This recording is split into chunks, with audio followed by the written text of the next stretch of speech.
Pedro Pascal is getting dragged online for Fantastic Four, and it's not about his acting. I think I speak for the entire Marvel community and for those in the Marvel community that are too afraid to admit it when I say this, but as soon as we all saw Julia Garner's female Silver Surfer, we all thought the exact same thing. We always ask, man, why does this keep happening? Why does Pedro Pascal keep getting cast? Why do executives in Hollywood keep casting Pedro Pascal? What if the movie that's supposed to resurrect Marvel is the one that finally buries it? In theory, Fantastic Four, first steps should be a sure thing. July 25th, 2025 release, a Galactus-size marketing push, and a cast headlined by Pedro Pascal and Julia Garner. Yet before a single official trailer has spoken a line of dialogue, insiders whisper about disastrous test screenings, frantic reshoots, and a face-off over one man's mustache that's holding the entire schedule hostage. Tonight, we're peeling back every layer of that chaos, because the crack that appeared on Reed Richards' upper lip may be the same fault line threatening the whole MCU. Pedro Pascal mustache. You know what? I'd like to talk about the mustache. I think today's the day. You see this is powerful. Clean shaven 5 days ago. This is powerful facial. This is facial hair. This looks like you're undernourished. But the implosion you see on set didn't start with a razor. It started in a boardroom 2 years ago when Marvel gambled its future on 4 familiar heroes and a single circled date. Marvel picked July 25th, 2025, and dared fans to call it anything but a coronation. First steps would launch Phase 6, tee up Secret Wars, and finally pull mutants through the multiverse gate. Studio Slides promised a retro-futuristic 1960s adventure with a $200 million canvas and Matt Shackman steering the ship. Investors exhaled. After Eternals, Quantumania, and the Marvels, this looked like the rebound. For a moment, the numbers backed that confidence. Social media buzz outpaced early chatter for Guardians 3. The Fantastic Four, the return of the MCU. What? Oh my god. They made Invisible Woman a girl this time on a team that contains 3 other men. I just can't believe it. Marvel has gone full wokey-yokey again. Like, bro, I don't understand the rage debate here. Are you upset Sue Storm may be the leader of the Fantastic Four? Are you upset Silver Surfer, the character everyone around the world totally cares about, is a woman now? Ticket tracking sites projected an $800 million run, and IMAX locked its premium screens months in advance. Industry blogs even joked that the film's 17-inch Galactus popcorn bucket was the most secure asset in Phase 6. Then came the leaks. First, a not-so-secret test screening in Los Angeles. Viewers called the footage mid, complained about unfinished CGI, and, most damning, said they felt nothing for Marvel's first family. Within days, rumors surfaced of brutal rewrites, a ballooning VFX bill, and emergency June reshoots in Atlanta that would chew through the contingency fund. The once rosy tracking dipped, and analysts began whispering the number Marvel dreads. Most below $700. Yeah, people are big mad that she's the new Silver Surfer. So let's break it all down because the film's not even out yet and the internet is in full meltdown mode. You got me. But seriously, me and you know what we gotta do. We gotta talk about all the nonsense that's been going on around the female Silver Surfer. Those whispers grew louder when casting debates spilled into public view. David Tennant openly admitted he'd wanted to play Reed Richards, but Marvel chose Pedro Pascal instead, fueling talk of Pedro fatigue after The Last of Us and The Mandalorian. Suddenly, the crown jewel didn't look polished. It looked pressured, maybe even cracked. And the very first fracture line? It ran straight through Pascal's stubborn upper lip, a tiny strip of hair about to ignite a blockbuster-sized standoff. Next up, why Marvel's fight over a mustache ballooned into Mustache Gate, stalled VFX servers, and forced Kevin Feige to pick up the phone at 2 a.m. It sounds absurd, but one narrow strip of hair may be the single most expensive obstacle in Marvel history. Pedro Pascal signed on as Reed Richards with the same salt and pepper stash he's worn from the Mandalorian press junkets to late-night couch chats. It's supposed to be what's-his-face, John Krasinski from The Office? I thought he was Mr. Fantastic. Everybody wants him to be, but he won't do it. Or he did it for that little part in Doctor Strange Multiverse of Madness. Fans were split at first. Reddit threads begged him to just shave and look like classic Reed, while others swore the mustache was now as iconic as the stretch. The studio, however, had bigger worries. A pivotal flashback requires a clean-shaven, 20-something Reed pleading with Sue to risk everything on an experimental launch. VFX artists planned to wipe the lip in post, but Pascal reportedly refused, claiming the mustache anchors the character's timeline of fatherhood, and that removing it would break emotional continuity. What might have been a quiet creative note turned into Mustache Gate. Now you think Fantastic Four will be high fives then? And that is partially because Marvel's recent track record in the box office, right, with the Thunderbolts, and plus the Fantastic Four has genre. not been a strong IP in the theaters. Insiders say the actors' team threatened to escalate straight to Disney's top floor when the 6-minute monologue at the center of the flashback was cut after a disastrous test screening. Audience giggles where tears were scripted. Each day of stalled VFX on the lip costs roughly $75,000. And Atlanta reshoots now push past midnight to capture alternate takes both with and without facial hair. Studio accountants privately call the delay a Henry Cavill deja vu, while Kevin Feige fields 2 a.m., calls over whether Pascal's face should be digitally shaved, practically shaved, or framed so tightly the lip stays out of sight entirely. And yet for all that uproar, Pascal's grooming habits aren't what finally cracked fandom morale. While executives argued over follicles, a silver figure was about to surf straight into the blast zone because the chrome-plated Herald Marvel unveiled next didn't just divide opinion, it ignited it. Okay, so people need to calm down about the Silver Surfer being a woman in the new Fantastic Four trailer. As we all know, Norrin Radd is the server to Galactus, becoming the Silver Surfer with the power cosmic in the comic books. And we're used to seeing that interpretation on the big screen, especially in the original Fantastic Four. The moment Deadline confirmed Emmy winner, Julia Garner would play a Shia LaBeouf version of the Silver Surfer, half the internet went Nova. Garner herself admitted she was confused at first. "Isn't the surfer a guy?" she asked before director Matt Shakman walked her through the Shia LaBeouf lore. Marvel framed the gender flip as a fresh, cosmic perspective, but fan forums exploded with "Tharns, you're not my surfer" memes, complaining that the studio had turned a poetic space loner into a chrome-plated life coach. Within 24 hours, Reddit analytics showed thread volume quadruple those for Guardians 3's first teaser. Sentiment trackers skewed 65% negative, with top comments accusing Marvel of therapy session scriptwriting. A lot of fans were really surprised to find out you were playing a Silver Surfer. Throughout the process, I wondered if there was anything that really surprised you about your role in the project. I mean, just how big it is. It's such a big universe, and I feel so grateful. Early leaked footage didn't help. Insiders describe a 6+ minute scene where Shia LaBeouf floats above Reed and Sue, lecturing on emotional labor, while planets rumble in the background. An earnest speech that, according to one test screening attendee, landed like a college seminar stitched into a laser show. Backlash moved fast enough that Marvel's marketing pivoted in real time. The initial teaser, supposed to drop with a voiced-over surfer monologue, was recut as a wordless montage of exploding nebulae and ominous brass, scrubbing every trace of chrome dialogue. Garner's team was told press interviews are on hold until further notice, and license partners quietly pulled a batch of Surfer Funko prototypes from summer convention shelves. The irony? Studio brass banked on the gender swap to signal bold new storytelling. Instead,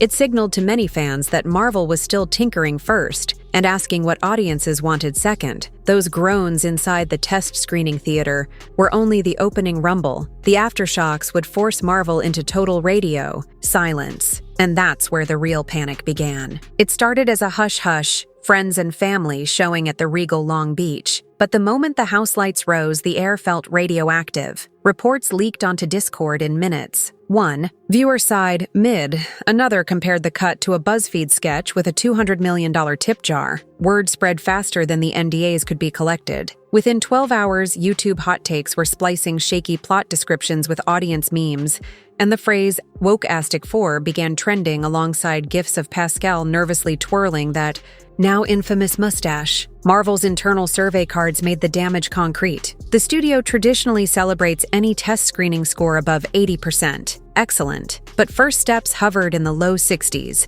a franchise worst since Eternals, according to insiders who watched Kevin Feige fold the datasheet like an origami coffin. That I just get to be like a little part of it, to be honest. And yeah, everybody on that job, I think the casting of the four is phenomenal, and they're so wonderful, and Matt Shakman's amazing. So I'm very excited.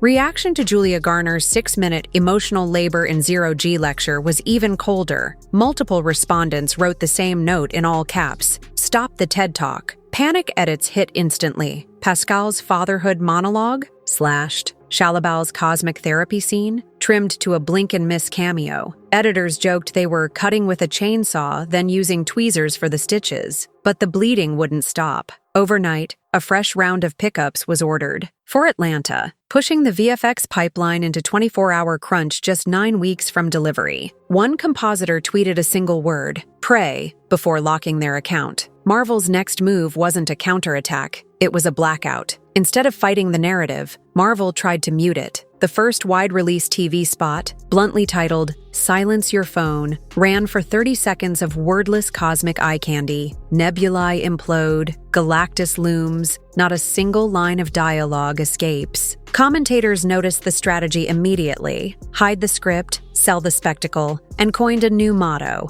if you can't fix the movie, quiet the marketing. Then came the shocker. For the first time since 2018, Marvel pulled its legendary Hall H panel at San Diego Comic-Con, an event that happens the very weekend the film opens. Trade writers read the cancellation as a white flag. Even Variety's polite phrasing didn't feel like the right time, felt like corporate code for "we're bracing for impact." Internal memos leaked to bloggers claim the promotional budget has been re-scoped, shifting ad dollars to a post-release reassurance campaign rather than the usual pre-release hype burst. Behind closed doors, the studio shifted into daily 7 a.m. war rooms. One staffer described the vibe as endgame stakes, She-Hulk resources. Every morning begins with an updated burn rate chart and a single question: can we still lock picture July 1? According to That Park Place, the answer changes hourly as reshoot footage floods the servers and fresh CG placeholders push deadlines to the brink. The result is the quietest rollout in modern MCU history.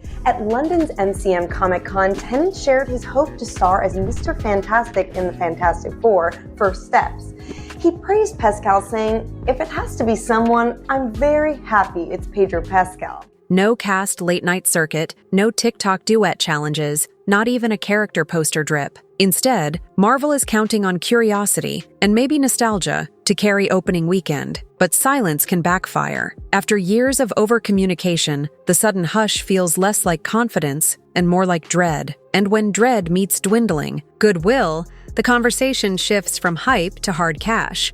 Because the next metric Marvel has to face is the box office ledger. The internet can fight about politics all day, but ticket stubs only track one thing: cash. Forecasting firms now peg First Steps for a $550–700 million global run, numbers that once sounded grand, but today flirt with the break-even line after marketing, reshoots, and VFX over time. Analysts who cheered Marvel's every release 5 years ago are openly wondering if the studio just built its first 9-digit dude. Meanwhile, the culture war crossfire keeps raging. One side blasts the film as full woke fan service. The other insists Backlash is thinly veiled nostalgia for 2008-era storytelling. Yet when you strip away hashtags, the metrics look identical. Google Trends shows pre-release buzz running 40% lower than Guardians 3 at the same point. YouTube trailer likes are stuck in the mid-six-figure range, and even the meme accounts seem tired. Indifference, not outrage, is the silent killer here, and Marvel can feel the oxygen thinning. The studio survived scandals before, but this time the fatigue isn't just audience side. It's creeping into the walls of the empire itself. Veteran crew members whisper that the set mood feels eerily like 2015's Fan Four Stick, the last time a Fantastic Four reboot imploded under rewrites and identity angst. Back then, Marvel could shrug.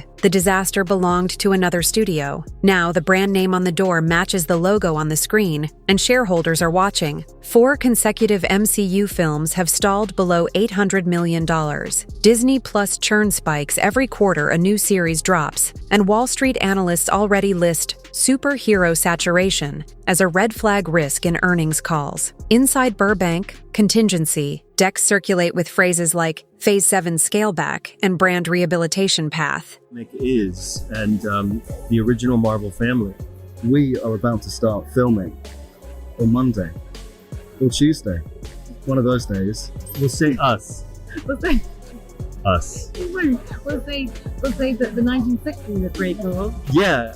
Yeah, exactly. An exec who once joked that Marvel could print money indefinitely now answers with a nervous grin when asked if Secret Wars is still safe. If First Steps faceplants, the fallout won't be a single bad Friday. It could trigger schedule, shuffles, licensing delays, and a wave of cautious investors asking whether the age of effortless billion-dollar capes is over. That's why every meeting ends with the same two-word command: stick landing. Because if this film misses, the MCU won't trip. It could start an avalanche. The calendar on Marvel's War Room wall looks like the world's most expensive countdown clock. Reshoots wrap June 18th. Final VFX shots must land by June 27th. Picture lock. No. More edits allowed. Hits July 1st, barely 3 weeks before opening night. Miss any one of those dates and First Step slips, triggering penalty clauses with theater chains and a marketing domino fall no studio wants to imagine. To hedge its bets, Marvel has filmed 3 alternate endings. Version A teases Galactus in a swelling, hopeful, wide shot. Version B swerves grim. Reed stares at a fractured multiverse as the camera cuts to black. Version C leaves the door wide open for an X-Men crossover, banking on mutant hype to drown out bad press. Insiders say Decision Day is June 22nd, when execs screen all 3 in the Disney lot and vote by secret ballot. Meanwhile, consumer products partners are already bracing. Hasbro pushed Wave 1 figures to TBD Q4. Funko halted the Chrome Surfer, mold, and a sneaker collab that was supposed to drop the film's opening week now sits in warehouse limbo. Every delayed box of merch is an unspoken warning. If the movie faceplants, retailers don't want shelves full of discounted cosmic silver plastic come holiday season. Inside the studio, the pressure has mutated from anxiety to tunnel vision. Editors sleep in their bays, VFX vendors work in rolling 12-hour shifts, and actors field last-minute calls to record ADR tweaks that might save a joke. This is Marvel's first family. We have 4 amazing actors. They've bonded. They are a family already. What are you doing? Pedro is one of the best actors I've ever witnessed and worked with. So who could possibly be better to lead this movie? Vanessa Kirby is my assassin. Or cut one entirely. A producer summed it up in 5 weary words. We're threading a burning needle. And when that needle either pierces the target or scorches the fabric, the verdict won't come from executives. It'll come from the people who buy the tickets. So here we are, a $200 million gamble balanced on a razor, a mustache, and a script that's already bled more pages than any MCU film before it. The mustache feud exposed fragile egos, the Surfer switch split a fandom in half, and the test screening backlash forced Marvel into unprecedented silence. Now 6 frenetic weeks stand between the studio and a premiere that could either reignite superhero fever or stamp an expiration date on an era. If First Step sticks the landing, Marvel gets a fresh timeline, a crowd-pleasing Galactus tease, and maybe even the runway it needs to usher in mutants and Secret Wars. Miss the mark, and the flop becomes a case study in how brand power can't outrun audience apathy or a stubborn strip of facial hair. The next move, however, isn't Kevin. Feiges, it's yours. Because the moment the lights dim on July 25th, the MCU's fate will be decided one seat, one stream, one opening weekend conversation at a time. So what do you think? Does Marvel still have the magic? Or is this the final chapter of a once unstoppable empire? Drop your prediction below. Hit that like if you're bracing for chaos, and subscribe so you don't miss our post-mortem when the smoke finally clears. The credits may roll in theaters, but the story? That's just getting started.